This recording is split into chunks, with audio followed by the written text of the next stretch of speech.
I've heard tell that the reason that you look so rosy this morning is because it's only 42 degrees where you're sitting. My Yeah, it's office gets a 45, little chilly 46, from time to time. a No, little it's chill. no, that's 40 straight up. Oh, 40 straight up. I see. Yeah, I'm not reading Yeah, it it's correctly. It's 5 40. degrees centigrade or Celsius if you prefer. Yeah, you know, But that's like 275 degrees Kelvin. I'm doing fine. it's all relative, Mm-hmm. relevant. Relative. I was right the first time. Okay, Mm-hmm. so Mr. Brian, we are going to talk this morning about affordability. We're going to talk about the fact that maybe it's finally time for Tesla to advertise. Mm. I mean, Mm. I've been saying for a while that I wish they did, but I didn't care that much. But now I think they really need to. Anyway, let me just uh, put up my slides. So this morning, Brian, there was an article. Teslarati ran it. I'm going to forget the name of the company that put it together, but Teslarati's the one that reported on it, and they were saying that the Tesla Model 3 is the most affordable car in the United States, at least on a per month basis, not counting either depreciation or however you want to count the cost of the original car. But in terms of the run rate, the monthly costs associated with the car, it is the least expensive of any car in the United States. Wow. Did you see that? I didn't see that. Um, it only surprises me a little. Sometimes when you see these analyses, they factor in things that I've never seen factored in or exclude things that, gosh, well, darn better be in there that aren't. But it doesn't surprise me. The people I know who've owned Model 3s have reported very little maintenance apart from washer fluid and tire changes. And the people who drive a Model 3 conservatively get, 40, 50,000 miles out of their tires. Yeah, in fact, I was a little surprised. In fact, the thing that most people commented on so far after I ran this in my early show was that the annual maintenance cost of 1143, people were like, how in the world would you spend 1143 on maintenance? I just bought regular tires just now and got, after 4 years, so and for almost 40,000 miles. They were only $1,700. And I mean, I paid top of the line, balanced, the whole 9 yards. It was only $1,700. And that's pretty much what I've spent so far. I mean, washer fluid. I mean, what about you? That's the thing is now take that number and divide it by four, which is the number Yeah, of years you've had it. yeah. Washer fluid, I go through it every 6, 8 months. I really juice up my windshield. But that's, $10 if I buy the really good stuff, the Right. premium Rain-X. I haven't replaced my wiper blades yet. I haven't needed to, but I will at some point. Yeah, I yeah. did have a rock chip on my windshield I had to That's get not fixed maintenance. for, oh Yeah. no, I guess that would be repair, wouldn't it? There, yeah. So I don't but honestly, on these others, I'm also less clear on what those costs would be. What's not factored into this is when you take your Hyundai in for an oil change, you lose an hour of your life. Right. There you go. And That's if you right. have a job, I'd point out that the Jiffy Lube is typically only open business hours, maybe a little bit beyond business hours, but it's not like you can go in the middle of the night or, 4 in the morning when you're genuinely free. I've had my car for a bit over a year. I've driven 30,000 miles. No. I would be due for at least my sixth oil change. Forget the $300 that costs. What about the 6 hours of my life I would never get back? Right. So if you're able to afford the car, if you're able to make the payments, then this is by far in terms of continuing on. Now, the other one that people talk about, and they even mentioned it, was the annual insurance rate. 2241 compared to only 1547 seemed like a lot, but it is a luxury car. And so maybe it's better to compare it with, let's say a BMW or something. I'm not sure they didn't do that, of course, on this particular list. But anyway, it was interesting. I will move both of us out of the way in case people want to see that little bit. The rest of these brands, the Tesla Model Y also came in only 300 and some change more expensive per month than the Model 3. I'd So still like to know what is the difference in cost? What are these people paying for that I am not? Because I am not aware of scheduled maintenance, maintenance that costs money. The yeah, brakes will likely never wear out on my right, car. right, The tires are lasting honestly as long as any car I've ever had. yeah, So I don't now the tires are more premium tires, so that will yeah, increase the price. yeah, And on the insurance, I will periodically get people in the comments fighting over which cars are the most expensive to insure. But generally speaking, Teslas are not more expensive. You have to compare it with a car of comparable value and performance. right. And it varies so much by state that it's really difficult to draw a wider comparison. And a wider comparison doesn't always help the individual because I don't live in all states. I don't live in the average of states. I live in my state. It's, Confusion. it's and yes, and for some people, they might be getting Tesla insurance where they might be paying a heck of a lot less. Unfortunately, in California, well, we won't get into the California problem. California has enough problems with talking about the car insurance problem. Okay, so this was the beginning of my analysis, and I thought, okay, this is interesting. Let's go ahead and take the next step. Let's talk about the monthly. All right, and so the Hmm. monthly, um, I went looked it up online, and they said that the Model 3, the base car, which is a way better than the high-end Elantra's base car, but let's just go, apples and oranges here. 42,500 before the deduction of $7,500, where the Elantra was 23,000. I don't think I put that down, but it was 23,000. It's a pretty big difference, except when you get to the depreciation part. So they said another article that I read said depreciations on Model 3 are at 42% over 5 years. And the Elantra would be closer to 38% over that same 5 years. I think there might still be some COVID bias in here where the people bought that Model 3 at a very high price, and now it's at a much lower price. So I'm pretty sure there's still that some, because for the first 10 years of Tesla's life, Tesla's depreciated slower than pretty much any other vehicle on the market. So a little bit, not 100% sure we got the right numbers here, but we came out with 2,975 per year versus 1,740 per year. So you're looking at, 50% more. 50% more, right? 50% I'm more. gonna pause you here because I don't like the way a lot of those numbers were generated, and I'll tell you why. The first is that Hyundai Elantra for 23,000. You cannot get that car. It exists on paper. The dealerships do not stock the base models of anything. They will only stock the more premium ones because that's where the margin is. So while those cars exist in theory, getting one in practice is quite tricky. The second part, the depreciation you mentioned, yes, 5 years ago was the height of the supply crunch, the car shortage. So Tesla, being a direct sale manufacturer, was able to increase prices to adjust demand rather than Hyundai, who had to just keep giving the cars to the dealers, who then jacked up the price.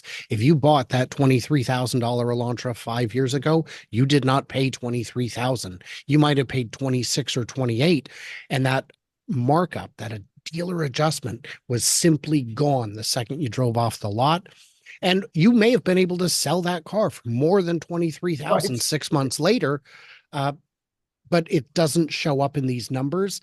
And the companies that love to complain about depreciation always exclude them intentionally. Yeah. So what it boils down to, though, is $100 a month. Yeah. Okay. That's really what it boils down to, is $100 a month. And yeah, $100 a month to many, many folks, is a pretty big deal. I mean, possibly 4 trips to McDonald's. Mm-hmm. Well, you're not joking. It's gotten I very know, expensive. I A know. burger, fries, and drink at Five Guys is about $25 now. If Right. you look at, and if you look at what you get from a base Model 3, Right. the autopilot that comes free with every Tesla is better than the adaptive cruise control you pay extra for in nearly every car. No. So it is, uh, there's a lot of value there. The sound system is better than the premium sound in most cars. Right. It has the performance is better than the premium performance you get in most premium cars. So it is very difficult to compare apples to apples. You're getting a whole lot more car for just a little bit more money. Yeah. And so $3 a day. let's just say though, that there's a person out there who, there are people out there that $100 a month would be the deal breaker, and besides, guess what? They don't know that it's so much less to maintain and so much less for the energy portion of it. And so they're not even taking that into consideration in the analysis. So I thought, okay, let's go one step further then. Where's my next slide here? Let's say Model Q comes out at 32.5. That's kind of what Elon has suggested, is that it would be 25,000 after the $7,500 discount, the IRA discount.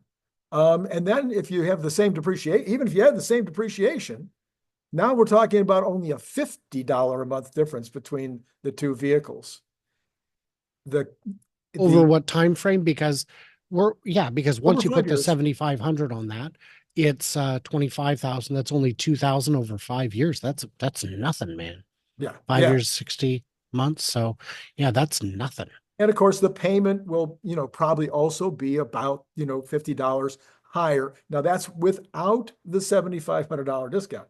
Right. Once you add it in. If you add that in, now you're parity, you're equal, or even maybe lower. Yes. Than the Hyundai. Okay, so this is what Stephen Mark Ryan did earlier. I think this morning or last night. He put this together. This actually is he signed it because he thought he was so clever to figure this out, and he was joking kind of. But anyway, he basically is taking Cathie Wood's demand curve. Okay. Right. And so what we have here along the bottom is the affordability. And then you have the addressable market going up the left side. So as the price comes down, way more people can afford it. Right.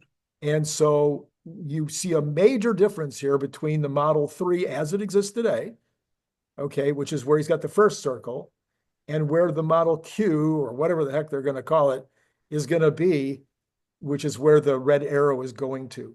So all of a sudden you go from only 4 or 5% of the population being able to afford the car to 20% of the population being able to afford the car. That's a pretty significant leap. Yes. I haven't seen his video on this subject. Once you get above 4 or 5%, you run into different obstacles that will hinder adoption. It's no longer a question of affordability, but convenience. If you're an apartment dweller, and don't have access to home or work charging, a Model 3 might not make sense for you at any price. Well, at any price we're likely to see.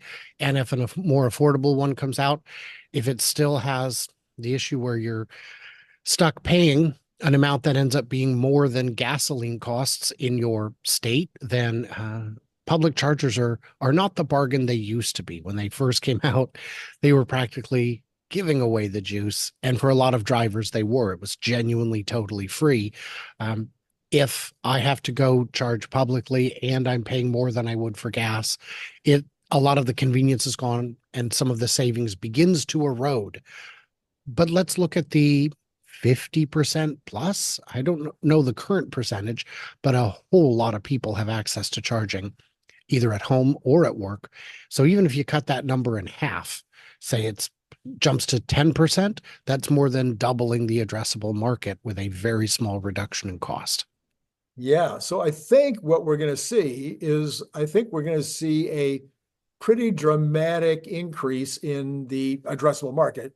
And that's what, Gary Black and others have been talking about for a while now, is that we'll see this, this is why he's been so excited and so demanding that we have such a car.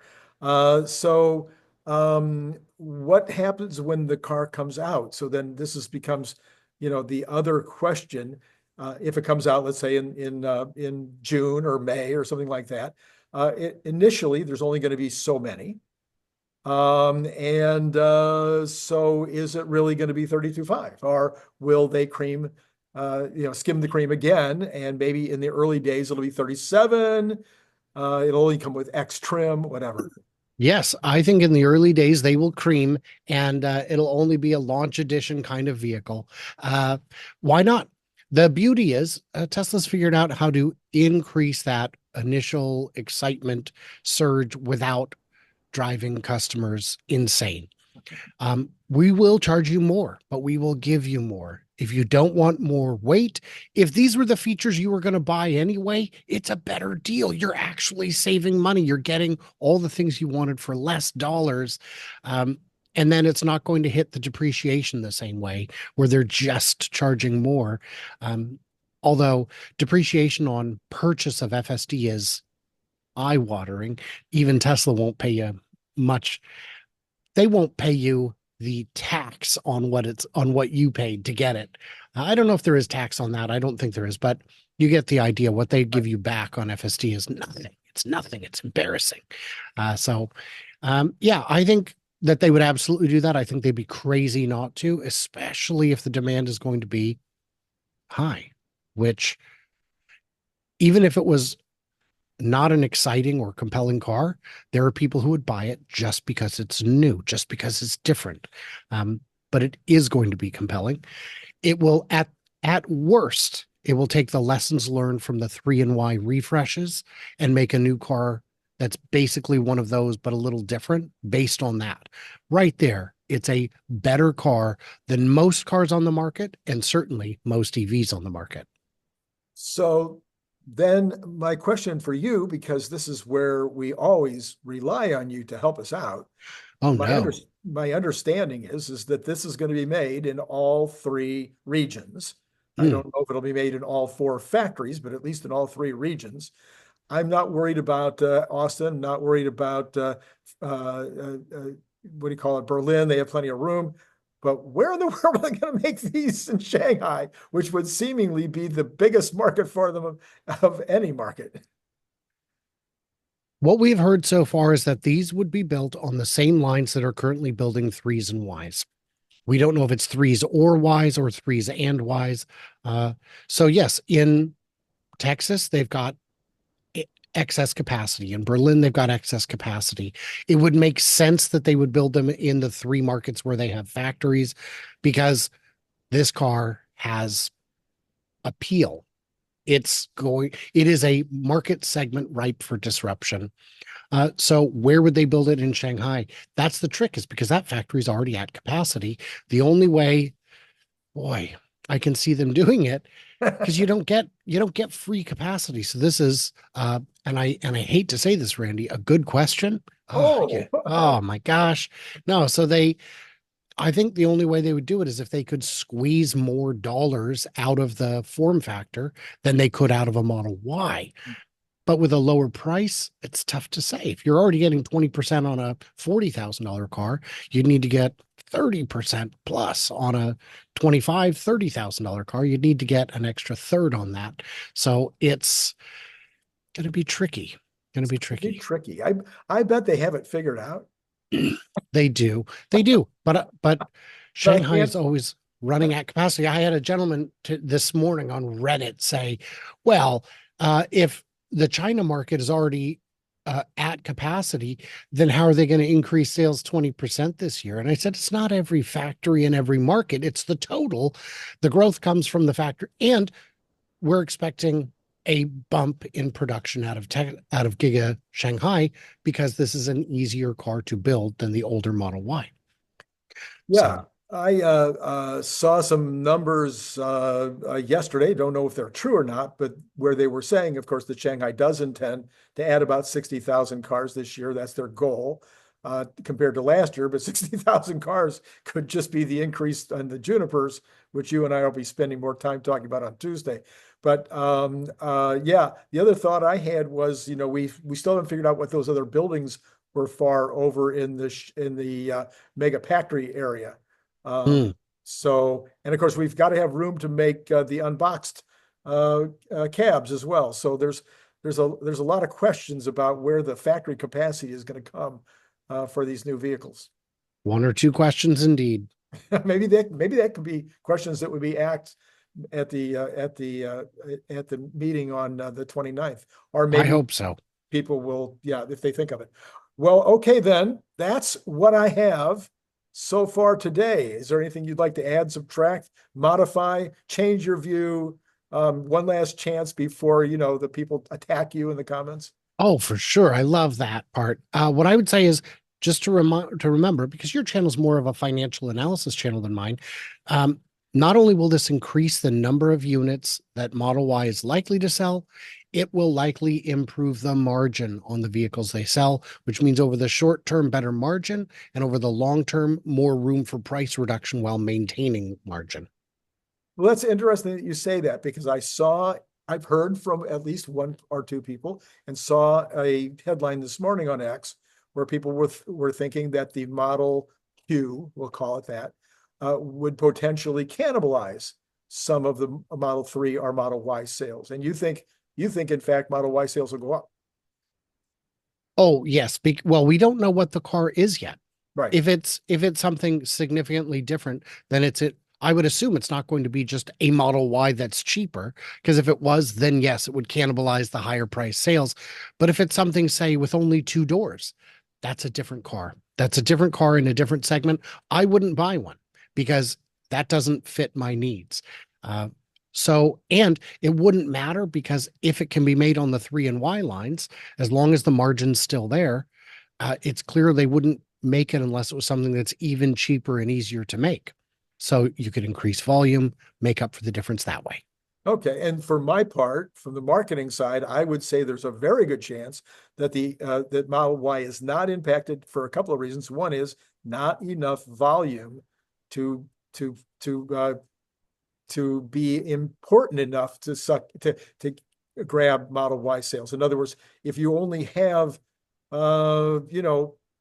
50,000 of these made the first year or 70,000 because they're going to be in the middle of the year, you only get 50 or 70,000 between now and the end of the year. That's not going to be significant enough numbers to take care of the new people that are coming in because they can now afford it and also grab a bunch of Y customers. So I think, and number two, when the Model E Mercedes came in, this was the big argument that it was going to be grabbing off a lot of traditional Mercedes business. It did not. No, it pulled people up from other brands. I assume you're talking about like the 190E. 100 years ago when we were young. Yeah, like an 88. Yeah. Great car. Mercedes people hated it. Non-Mercedes people loved it. Right. Yes, and again, it was a great addition to the line. I actually, just because I thought of it, I know nobody ever wants to hear anything about my water bottle company, but That's true. You are correct. My partner beat me to death to bring in a cheaper water bottle because his customers were demanding it. And I always said, no, because it'll cannibalize. We brought the new water bottle. I finally capitulated. We sold hundreds of thousands of them, never took one nickel away from the more expensive product line. So even in something as inexpensive as a $5 water bottle, the cheaper one did not cannibalize. Fallible Randy strikes again. All right. Thanks as always, Brian, for coming on and doing whatever it is that you contribute. We'll figure it out. I bring you on though. It must be something. Has it been good talking to people? Help me out here, Brian. Help me out. Yeah, it's been wonderful talking to you.